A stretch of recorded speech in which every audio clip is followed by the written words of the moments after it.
అధిక బరువు అనేక సమస్యలకు కారణం. సాహితీ యోగా ఆన్లైన్ క్లాసులో జాయిన్ అవ్వండి. తెలుగుదేశం ఒక రైట్ ప్లాట్ఫామ్ అని మీరు ఫీల్ అవుతున్నారా? రైట్ ప్లాట్ఫామ్ అనే ఫీల్ అవుతున్నాను. ఎందుకంటే కొంచెం డెమోక్రసీ ఉంటుంది, అదేవిధంగా ఒక రైట్ థింకింగ్ ఉంటుంది, ఒక ఆర్గనైజ్డ్గా ఉంటుంది, కష్టపడేటటువంటి వాళ్ళకి గుర్తింపు ఉంటుంది, ప్రధానంగా డ్రామాలు ఉండవు, లోపల ఒకటి పైన ఒకటి అనేటటువంటి జగన్మోహన్ రెడ్డి గారి లాగా మరీ అంత ఒక మోసపుచ్చేటటువంటి ఇది ఉండదు. నిజంగా రాజకీయ పార్టీల్లో ఉంటాయి. గివెన్ యువర్ క్రెడెన్షియల్స్ కొంత రెసిస్టెన్స్ ఉంటుందేమో కొంతమంది నుంచి. ఉంటుంది, ఖచ్చితంగా ఉంటుంది కదండి, ఎందుకు ఉండదు? నేను అదే చెప్తూ ఉన్నాను. సో అది కూడా దాని మీద కూడా మీకు ఒక అవగాహన ఉంది? ఖచ్చితంగా ఉంది, రెసిస్టెన్స్ ఉంటుంది. దాన్ని ఎలా ఓవర్కమ్ చేయాలనుకుంటున్నారు? ఒకటి ఏంటంటే చంద్రబాబు నాయుడు గారిని స్ఫూర్తిగా తీసుకోవాలి ఎవరైనా సరే, ఆ పార్టీలోనైనా సరే, మాలాంటి వాళ్ళమైనా సరే. ఎందుకంటే చంద్రబాబు నాయుడు గారిని 40 ఏళ్ళ అనుభవం ఉందని కానీ, లేకపోతే ఒక గొప్ప నెట్వర్క్ ఉంది, పార్టీ నెట్వర్క్ ఉంది, నాకు వేరే వాళ్ళతో ఏం అవసరము అని చెప్పి ఆయన ఏమి గొప్పలకు పోలేదు కదా. కూటమి కట్టడంలో అటు జనసేన పవన్ కళ్యాణ్ గారు కానీ, అటు చంద్రబాబు నాయుడు గారు కానీ, పవన్ కళ్యాణ్ గారు ఆయన ఓటు బ్యాంక్ ఆయనకు ఉంది అనేటువంటి దాంతో నేను పోటీ చేయొచ్చు కదా ఇండివిజువల్ అనుకోలేదు. జగన్మోహన్ రెడ్డి గారిని ఓడించడం కోసం మొత్తం కూడా ఇవాళ ఎవరి స్థాయిని వాళ్ళు పక్కన పెట్టుకుని ఒక మెట్టు దిగారు అందరూ కూడా. అదేవిధంగా రాజకీయాల్లో అనేటటువంటిది ఇంకా ఆ పార్టీలోంచి వచ్చావు జగన్మోహన్ రెడ్డి గారు వెనకున్నావు కాబట్టి నీకు అసలు ఎక్కడా కూడా స్థానం ఉండదు, రాజకీయాల నుంచి నువ్వు ఎగ్జిట్ అయిపోవాలి అనేటటువంటి ఆ వాతావరణం కూడా లేదు. ఎవరైనా అంటూ ఉంటారులేండి, దాందే ఉంది. కానీ ఇప్పుడు రాజకీయాలు మానేసుకోవాలి లేకపోతే అనేటటువంటి అంత పాపాలు మేమేం చేయలే. ఇప్పుడు రాజకీయాలు అట్లా లేవు కూడా ఈ దేశంలో. కానీ ఒక్కోసారి కొన్ని పరిణామాలు జరుగుతాయి. మీరు ఏంటంటే అంటే ఓకల్గా మీరు ఇదయ్యారు కానీ మీ మీద అవినీతి మచ్చలేమి లేవు. ఖచ్చితంగా ఇప్పుడు ఓకల్గా కూడా నేను సంబంధించినటువంటి నేను వ్యక్తిగతంగా కానీ లేకపోతే ఒక పర్సనల్గా కానీ నేను రాజకీయ విమర్శ తప్ప నేను మొత్తం కూడా నా మొత్తం పొలిటికల్ కెరీర్లో ప్రజారాజ్యంలో ఉన్నప్పుడైనా సరే లేకపోతే వైఎస్ఆర్ కాంగ్రెస్ పార్టీలో ఉన్నా సరే జగన్మోహన్ రెడ్డి గారు శత్రుత్వం అనేటటువంటి దాంట్లో కొంచెం ఒక పాలు మేము ఎక్కువ తీసుకునే పరిస్థితి ఉండొచ్చు పార్టీలో. అంటే మిగతా రాజకీయ పార్టీల్లో అంత శత్రుత్వంగా తీసుకోరు, కానీ ఈయన శత్రుత్వంగా తీసుకోవడం వల్ల ఆ పాలు కొంత మాటల్లో కొంత రాజకీయ పొలిటికల్ విమర్శ కొంచెం తీవ్రత ఎక్కువై ఉండొచ్చు. కానీ ఎక్కడా కూడా నేను లిమిట్స్ దాటలేదు. ఎవరిని పార్టీ సిస్టమ్ అట్లా ఉంది. ఎవరైనా సరే ఇందులోంచి రావాల్సిందే, ఇందులోంచి రాకుండా ఇక్కడ ఎగ్జిస్టెన్స్ ఉండదు. సరే మీరు రాజకీయాల్లోకి వచ్చాక ఈ పార్టీలో ఉండాలనుకుంటాం కదా. కాబట్టి మీరు ఒక మాట అన్నారండి, అంటే కూటమి ప్రభుత్వం టేక్ ఇట్ ఫర్ గ్రాంటెడ్గా తీసుకోకూడదు అన్నారు. ఇంకోవైపు చూస్తే అసలు ఈ పార్టీ సస్టైన్ అవుతుందా అనేటువంటిదేమో కొంతమందికి ఉన్నది. ఇది కొంచెం డిఫరెంట్, అంటే విరుద్ధమైనటువంటి అభిప్రాయాలు. మీరు ఎట్లాగ చూస్తున్నారు ఫ్యూచర్ని? విక్రమ్ గారు, మీకు కూడా తెలుసు, అందరికీ తెలుసు, పాలిటిక్స్ ఆర్ డైనమిక్ అంటారు. ఇవాళ ఉన్న పరిస్థితి రేపు ఉండదు. అదే పాలిటిక్స్ అంటే. పాలిటిక్స్ అనేటటువంటి ప్రజలు ఎట్లా ఆలోచిస్తారనేటటువంటిది కూడా 5 ఏళ్ల తర్వాత ప్రజల ఆలోచనలు ఎలా ఉంటాయి అనేటటువంటిది మనం అనేక రాష్ట్రాల్లో చూస్తూ ఉన్నాం. అంతా బాగా చేశాము, ఎందుకు ప్రజలు ఈ తీర్పు ఇచ్చారనేటటువంటిది అర్థం కానటువంటి పరిస్థితి చాలా పార్టీలకు ఉంటుంది. కాబట్టి ప్రజలు ఖచ్చితంగా ఇప్పుడు ఉన్నటువంటి మూడ్లోనే ఉంటారు, లేకపోతే కండిషన్స్ అన్నీ ఇలాగే ఉంటాయని పాలిటిక్స్లో ఎవరు అనుకోరండి. పార్టీలు నడిపేవాళ్ళు అనుకోరు ప్రధానంగా, మిగతా వాళ్ళు అనుకుండొచ్చు. ఇప్పుడు చంద్రబాబు నాయుడు గారికి కానీ, లోకేష్ గారికి కానీ, పవన్ కళ్యాణ్ గారికి కానీ వీళ్ళ క్లారిటీ ఉంటుంది. బీజేపీకి కానీ ఏ కండిషన్లో ఎట్లా ముందుగానే ఊహిస్తారు. ఒక 10 అడుగుల ముందు 10 నెలల తర్వాత ఏం జరగవచ్చు అనేటటువంటి దాంతో ఇప్పుడు స్టెప్ వేస్తారు. అది రాజకీయాలు ఎప్పటికప్పుడు మారుతూ ఉంటాయి పరిణామాలు. అంతేగాని జగన్మోహన్ రెడ్డి గారు పూర్తిగా ఇంకా ఏమీ ఉండదు అనేటటువంటిది ఏమీ ఉండని రోజున చెప్పుకోవాలి. అంతేగాని ఇవాళ కండిషన్స్ని చూసి ఇంకా అతనికి ఏమీ ఉండదు అనేటటువంటిది అది కరెక్ట్ అయి ఉండొచ్చు, వాస్తవమే అవ్వచ్చు. అతను అయినప్పటికీ కూడా నీ ఎత్తుగడ అలా ఉండకూడదు కదా, నీ ఫైట్ అలా ఉండకూడదు. అతను ఉన్నాడనే నువ్వు ఫైట్ చేయాలి, లేకపోతే సంతోషం. లేకపోతే సడన్ గా అతను వేరే రూపం తీసుకుంటే అంతే కదా, వాక్యూమ్ అతను వేరే ఫిలప్ చేయొచ్చు, లేకపోతే అతనే కొత్త రూపంలో రావచ్చు. తర్వాత అండి మీరు అది వచ్చిన తర్వాత చిరంజీవి గారిని ఏమన్నా కలిసారా? చిరంజీవి గారిని ఆయన బర్త్డే విషెస్ చెప్పడమేనండి. అప్పుడప్పుడు బర్త్డేకి విషెస్ చెప్తా, ఆయన కూడా చాలా ప్రేమగా మాట్లాడతారు. ఏదైనా మనస్ఫూర్తిగా ఉండడంలో చిరంజీవి గారు తర్వాత ఎవరైనా హృదయపూర్వకంగా మనుషుల్ని ప్రేమించడం కానీ, కుటుంబం కానీ, సురేఖ గారు కూడా, ఈవెన్ రామ్ చరణ్ గారు కూడా నా పట్ల చాలా అభిమానం చూపించేవాళ్ళు. అంటే ఈ పార్టీలోంచి బయటకు వచ్చాక ఇంకా కలవలేదు. అంటే ఇన్ కేసు మీకు జనసేన నుంచి వచ్చిందనుకోండి కాళ్ళు, అప్పుడు ఏం చేస్తారు రమ్మని? నేను చెప్పాను కదండి, మనం అడగకుండా అదే. అడగకుండా ఆ పరిస్థితులు ఆహ్వానించేటటువంటి లేవంటారా? పరిస్థితులు కూటమిలో ఏ పార్టీకి లేదు. మనం అడిగితే తప్పనిసరిగా నాకు జనసేన నుంచి మీద సామ్నేని ఉదయ్ భాను గారు వీళ్ళు ఆ, పార్టీలోకి వస్తే బాగుంటుందని మా జగ్గయ్యపేట కాబట్టి మా జగ్గయ్యపేట ఎమ్మెల్యే చేశారు. ఇప్పుడు కృష్ణా ఎన్టీఆర్ జిల్లా అధ్యక్షుడు కూడా అయ్యారు జనసేన పార్టీ. ఆయన ఆహ్వానించారు జనసేనలోకి వెళ్దాము, పవన్ కళ్యాణ్ గారిని కలుద్దాము అని. అసలు కేసులు పడతాయి అనేటువంటి భయంతో చాలామంది వెళ్ళిపోతున్నారు అనేది ఒక టాక్ ఉందండి. అంటే అఫ్కోర్స్ మీకు అటువంటి ఇబ్బంది లేదనుకోండి. ఇవాళ ఎవరైతే అంటే తెలుగుదేశంకి వ్యతిరేకంగా పనిచేశారో వాళ్ళు ఇవాళ జనసేనలో వెళ్ళి ఒక షీల్డ్ లాగా పెట్టుకున్నారనే మాట కూడా వినపడుతుంది. అంటే నేను ఇది పూర్తిగా కేసులు భయంతో వెళ్తారనేది అనుకోవడం లేదండి. అంతగా పొలిటికల్గా కూటమి ప్రభుత్వం అయినా టార్గెట్ జగన్మోహన్ రెడ్డి గారు ఉంటుంది తప్ప అందరినీ టార్గెట్ చేసుకుని కేసులు పెట్టి వెంటాడతారనేటటువంటి అంత పొలిటికల్ సిచ్యువేషన్స్ ఉండవు. కాబట్టి వెళ్ళే వాళ్ళందరూ కూడా ఏదో ఒక భయంతో వెళ్తున్నారు. కొంత రీజన్ ఉండొచ్చు, కాదని నేను పూర్తిగా కొట్టేయడం లేదు. కానీ మెయిన్గా ఏంటంటే జగన్మోహన్ రెడ్డి గారితో ఉండడం అనేటటువంటి దాన్ని ఇక్కడ ఎవరు కూడా దాన్ని ఇష్టపడట్లేదు, ఆమోదించలేకపోతున్నారు, ఇష్టపడలేకపోతున్నారు. చూసాం కదా, 5 ఏళ్ళు చూసాము, రిజల్ట్ వచ్చింది, ప్రజలు అర్థం చేసుకున్నారు. మళ్ళీ ఒకవేళ ఆయన వచ్చినా కూడా ఇంతే ఉంటుంది.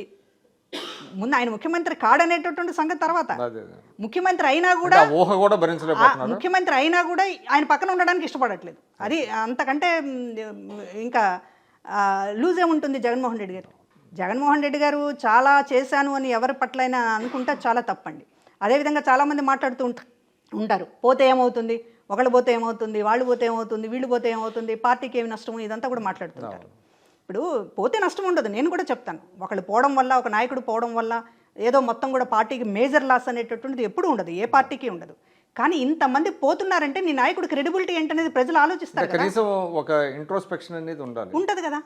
ఇప్పుడు ప్రజలు ఆలోచిస్తారు కదా, నీ తల్లి ఎందుకు నీకు సపోర్ట్గా లేదు, నీ చెల్లి ఎందుకు సపోర్ట్గా లేదు, నీ కుటుంబ సభ్యులు ఎందుకు సపోర్ట్గా లేరు, నీతో పాటు నడవాలనుకునేటటువంటి నాలాంటి వాళ్ళు ఎందుకు లేరు, ఇదంతా కూడా ప్రజలు ఆలోచించకుండా కళ్ళు మూసుకుంటారని అనుకుంటే మీరు అదే భ్రమల్లో ఉండండి, తప్పేం లేదు. కానీ ఏదో ఒక 1 డే మళ్ళీ హిస్టరీ రిపీట్స్ లాగా అయ్యే అవకాశం ఉందంటారు. హిస్టరీ రిపీటే కదా. ఇప్పుడు జగన్మోహన్ రెడ్డి గారు 2014లో ఆ రోజు 2014లో ఎందుకు దీనికి సంబంధించినటువంటిది ఆయనకి మొత్తం కూడా రేపో మాపో అధికారం వస్తుంది అనేటటువంటి దాని దగ్గర నుంచి ఎందుకు పడిపోయాడు?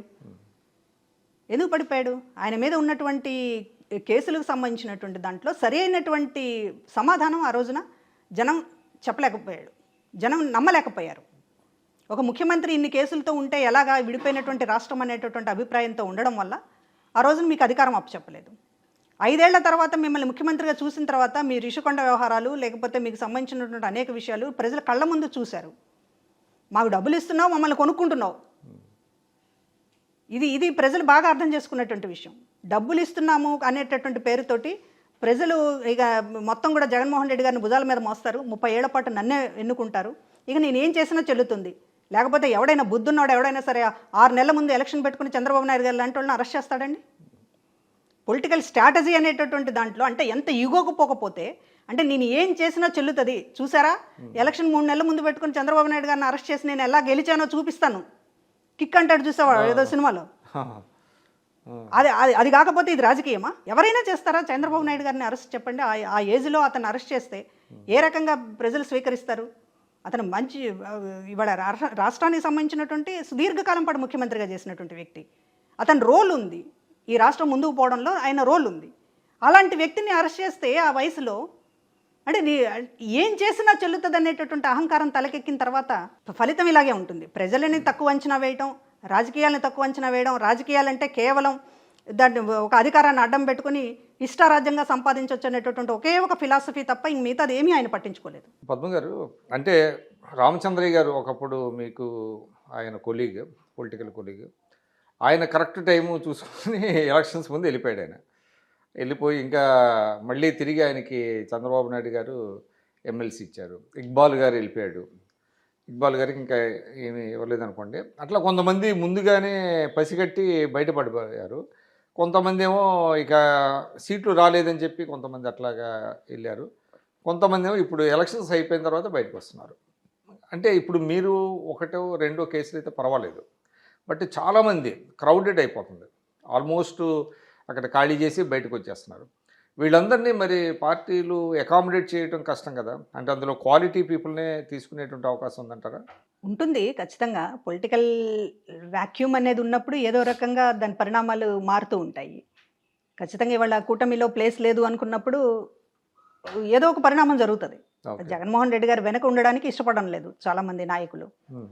క్యాడర్ కావచ్చు, నాయకులు కావచ్చు, ఇష్టపడడం లేదు. సరే ఇక్కడ ప్లేస్ లేదు అని అనుకుంటే దాని పరిణామం ఏంటనేది చూడాలి రాబోయే రోజుల్లో. కానీ రాజకీయాల్లో ఉన్నవాళ్ళు కామ్గా కూర్చోవాలనే అనుకోరు.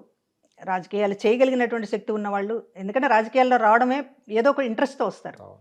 రాజకీయాల్లోకి రావడం ఇక్కడ మనుగడ సాగించడం అనేటటువంటిది కూడా ఆషామాషి కాదు. అవును. సంపాదించేవాళ్ళు, అవినీతి చేసేవాళ్ళు, అది అది అది ఉన్నప్పటికీ కూడా ప్రజల మీద ఏదో ఒక ప్రేమ, ప్రజల మీద ఏదో ఒక ఇంట్రెస్ట్ లేకపోతే, కన్సెంట్ లేకపోతే రాజకీయాలు నిలబడలేరు. అవును. రావచ్చు, వచ్చినా నిలబడలేరు. ఒక 5 yearsలో మళ్ళీ తెరమరుగైపోతారు. కాబట్టి ఉన్నారు అని అంటే ఇంక అది ఉండాలని అనిపిస్తుంది. రాజకీయాల్లో, పొలిటికల్లో కంటిన్యూ అవ్వాలని అనిపిస్తుంది. అంటే పరిణామాలు మరి ఏం జరుగుతాయో, ఏ పార్టీలోకి ఎక్కువ ప్రవాహం ఉంటుందో ఏమిటనేటటువంటిది తెలియడం లేదు. అంటే మీరు ఇన్ కేస్ కనుక, అంటే హైపోథెటికలే కావచ్చు, తెలుగుదేశంలో జాయిన్ అయితే ఎటువంటి రోల్ ప్లే చేయాలనుకుంటున్నారు మీరు? అంటే కేవలం మళ్ళీ జగన్ని విమర్శించడం, గతంలో చంద్రబాబు గారిని ఎట్లయితే విమర్శించారో ఆ విధంగా జగన్ విమర్శించడానికే పరిమితం అవుతారా, ఇంకా more than any other role? రాజకీయంగా ఇప్పుడు నా స్ట్రెంత్ అనేటటువంటిది ఏ పార్టీ అయినా ఉపయోగించుకోవాలనుకుంటుంది. మీరు అన్నట్లు విమర్శ అనేది, పొలిటికల్ విమర్శ అంటే మీకు అనేటటువంటిది ఒకటి ఉందండి, అంటే మీరు ఫర్ ఏ లాంగ్ టైం మీరు ప్రజారాజ్యంలో అధికార ప్రతినిధి, వైఎస్ఆర్సీపీలో అధికార ప్రతినిధి, కానీ మీరు ఇందాక చెప్తున్నారు ఒక ప్రజాప్రతినిధి అవ్వాలి అనేది మీ ఇంటెన్షన్ లాగా కనపడుతుంది. అవును. అది చట్టసభలకు వెళ్ళాలి అనేటువంటిది. అంటే నేను అనేది ఇన్ కేసు తెలుగుదేశంలో కనుక చేరితే ఏదైనా ఒక నియోజకవర్గం ఎంచుకొని దాన్ని నర్స్ చేయటం అనేది ఇంటెన్షనా, లేకపోతే పార్టీ హెడ్ క్వార్టర్స్లో ఉండి పార్టీ ఆదేశిస్తే అటువంటి బాధ్యతలు తీసుకోవాలనేది? ఇప్పుడు ఏ పార్టీలో చేరినా ముందు నేను సాధారణ కార్యకర్తగా మొదలు పెట్టాలి. మొదలు పెట్టిన తర్వాత దానికి సంబంధించినటువంటిది ఏంటి, నా రోలు, పార్టీకి నా అవసరం ఎలా ఉంది అనేటటువంటి దాన్ని బట్టి పార్టీ అధిష్టానం నిర్ణయాలు ఉంటాయి. ఇప్పుడు మనం నిర్ణయాలు, మన డెసిషన్ తీసుకునేటటువంటి విషయాలు కాదు. ఇవాళ జగన్మోహన్ రెడ్డి గారితో మొదటి నుంచి ఉండి అన్ని కష్టాలు పడి ఆయనకు సంబంధించినటువంటి అన్ని విషయాల్లో కీలక బాధ్యతలు తీసుకున్నటువంటి పరిస్థితుల్లోనే ఇవాళ చాలా అప్సెట్కి గురైనటువంటి పరిస్థితి ఉంది. కాబట్టి ఇవాళ ఫ్యూచర్ ఎలా ఉంటుంది అనేటటువంటిది చెప్పలేము. కానీ ఖచ్చితంగా నా మీద అయితే నాకు నమ్మకం ఉంటుంది. ఆ రోజైనా ఈ రోజైనా నేను ఖచ్చితంగా ఒక కమిట్మెంట్తో పనిచేస్తాను, నేను ఏ పార్టీకైనా ఎసర్టే అవుతాను అనేటటువంటిది నా మీద నాకున్నటువంటి నమ్మకం. ఆ నమ్మకాన్ని బట్టి నమ్మకం లేకపోతే అసలు ముందుకు వెళ్ళడం కూడా కష్టం అవుతుంది. పాజిటివ్ కూడా ఉండదు అంత వ్యవహారాలు. ఇవాళ నేను చెప్తున్నది కూడా జగన్మోహన్ రెడ్డి గారికి సంబంధించినటువంటిది అనేక మంది దగ్గర మాట్లాడుతూ కూడా ఇవాళ మా క్రెడిబిలిటీని ఆయనకు పణంగా పెట్టాం. ఇవాళ ఏదైతే ఉందో ఆయనకు సంబంధించినటువంటి ఒక అవినీతి పరుడు, ఆయనకు సంబంధించినటువంటి ఇన్ని సిబిఐ కేసులు, దీనికి సంబంధించి ఆర్గ్యుమెంట్స్ చేస్తున్నప్పుడు టీవీ9లో ఒకసారి అచ్చెన్నాయుడు గారు, అసలు ఇన్ని కేసులను పెట్టుకున్నోడిని మీరు ఎట్లా ఆర్గ్యుమెంట్ చేస్తున్నారో మాకు అర్థం కావట్లేదమ్మా అన్నారు. ఒక మంచి అడ్వకేట్గా మనం అక్కడ వ్యవహరించాం. ఆ అడ్వకేట్గా వ్యవహరించడానికి మన ఫేస్ ఉపయోగపడింది. మన ఫేస్ ఎందుకు ఉపయోగపడింది అని అంటే మనకున్నటువంటి మచ్చలేనటువంటి ఒక చరిత్ర గతంలో కావచ్చు, లేకపోతే ఇప్పుడు కావచ్చు, దీనికి సంబంధించినటువంటి పాలిటిక్స్ని ఒక పొల్యూట్ చేయనటువంటి ఫేసులుగా మన ఆ క్రెడిబిలిటీని జగన్మోహన్ రెడ్డి గారికి ఉపయోగపడింది. కాబట్టి ఆయన మచ్చలన్నింటినీ మాలాంటి వాళ్ళ దాంతో కప్పిపుచ్చుకున్నాడు. కాబట్టి ఇవాళ దీనికి సంబంధించినటువంటిది నా మీద నాకు ఆ నమ్మకం ఎప్పుడూ ఉంది. వీళ్ళు చూస్తాం, ఫైట్ చేద్దాము, దాని పరిణామం ఏంటనేది చూడాలి రాబోయే రోజుల్లో. కానీ రాజకీయాల్లో ఉన్నవాళ్ళు కామ్గా కూర్చోవాలనే అనుకోరు. రాజకీయాలు చేయగలిగినటువంటి శక్తి ఉన్నవాళ్ళు, ఎందుకంటే రాజకీయాల్లో రావడమే ఏదో ఒక ఇంట్రెస్ట్తో వస్తారు. రాజకీయాల్లోకి రావడం, ఇక్కడ మనుగడ సాగించడం అనేటటువంటిది కూడా ఆషామాషి కాదు. సంపాదించేవాళ్ళు, అవినీతి చేసేవాళ్ళు, అది అది అది ఉన్నప్పటికీ కూడా ప్రజల మీద ఏదో ఒక ప్రేమ, ప్రజల మీద ఏదో ఒక ఇంట్రెస్ట్ లేకపోతే, కన్సెంట్ లేకపోతే రాజకీయాలు నిలబడలేరు. రావచ్చు, వచ్చినా నిలబడలేరు. ఒక 5 yearsలో మళ్ళీ తెరమరుగైపోతారు.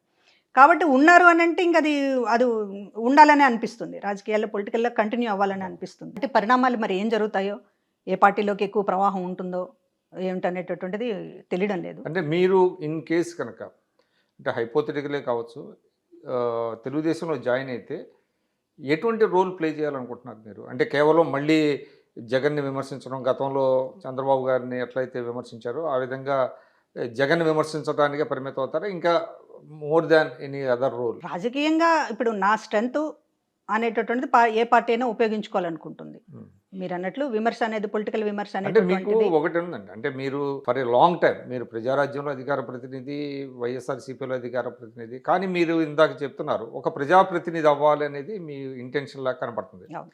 అది చట్టసభలకు వెళ్ళాలి అనేటువంటిది. అంటే నేను అనేది ఇన్ కేసు తెలుగుదేశంలో కనుక చేరితే ఏదైనా ఒక నియోజకవర్గం ఎంచుకొని దాన్ని నర్స్ చేయటం అనేది ఇంటెన్షనా, లేకపోతే పార్టీ హెడ్ క్వార్టర్స్లో ఉండి పార్టీ ఆదేశిస్తే అటువంటి బాధ్యతలు తీసుకోవాలనేది? ఇప్పుడు ఏ పార్టీలో చేరినా ముందు నేను సాధారణ కార్యకర్తగా మొదలు పెట్టాలి. ఉమ్, మొదలు పెట్టిన తర్వాత దానికి సంబంధించినటువంటిది ఏంటి నా రోలు, పార్టీకి నా అవసరం ఎలా ఉంది అనేటటువంటి దాన్ని బట్టి పార్టీ అధిష్టానం నిర్ణయాలు ఉంటాయి. ఉమ్. ఇప్పుడు మనం నిర్ణయాలు మన డెసిషన్ తీసుకునే